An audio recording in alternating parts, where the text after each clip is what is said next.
Hi, my name's Chris Willoughby. I'm a Postdoctoral Fellow at the Fox Center, and I finished my Ph.D. in U.S. history at Tulane University.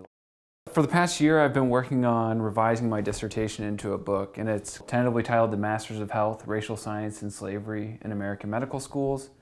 And it really focuses on the history of how white medical students from the founding of the first medical school, Penn, in 1765, up to the U.S. Civil War, discussed race and, in some cases, experimented upon African Americans within the medical school. So it looks at the medical school as a site for the production and dissemination of biological racism. And I look at this in a couple of different ways. In one respect, I examine how students were reading imperial health data about people in Africa, and South America, even South Asia, and they actually use this to compare what they perceive to be the health of African Americans on plantations, and create an idea of people of African descent as specifically healthy in tropical and hot environments, and thus well suited for slavery.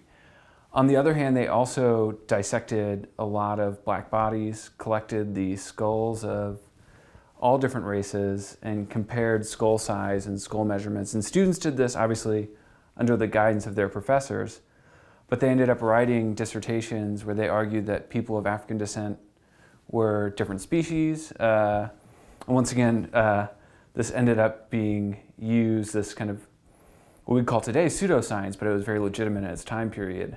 They ended up using this to justify the enslavement of African Americans, or even if, in some cases, like with Northern students that I studied, they might, or Northern professors, they might oppose slavery ostensibly, but often they were in favor of segregation. One professor even used this type of theory to advocate banning free African Americans from entering his home state, Ohio.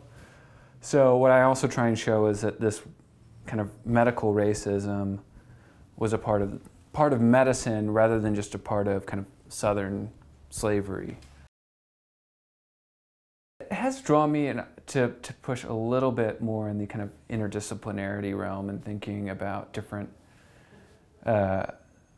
modes of critically analyzing medicine. We have at Emory, there's a really strong medical humanities program called Human Health, or is the major, but and a couple of the fellows here we're all working in various versions of medical humanities, but particularly the literary scholars help me kind of think more about how the language of medicine empowered racial constructs, and really kind of and also different ways of reading texts. I'm always really impressed by historians. We kind of go and read tons and tons of stuff very quick. Well, it takes a long time because you read so much, but it's very quickly. And then my colleague, like one door over, will read the same book for like a month and just really kind of unpack these deep resonances. And so getting to think about different modes of approaching text historically has been really helpful for me as I kind of revise my work and think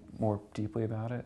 You really have a life that emerges in the center and as a supportive place. I'm hoping when that final interview succeeds, I'll get to celebrate with all the fellows. So I think it's definitely been a place to help cultivate myself as a professional. Both now I talk to other scholars, but also just the realities of the humanities job market, which it's been very supportive throughout that process.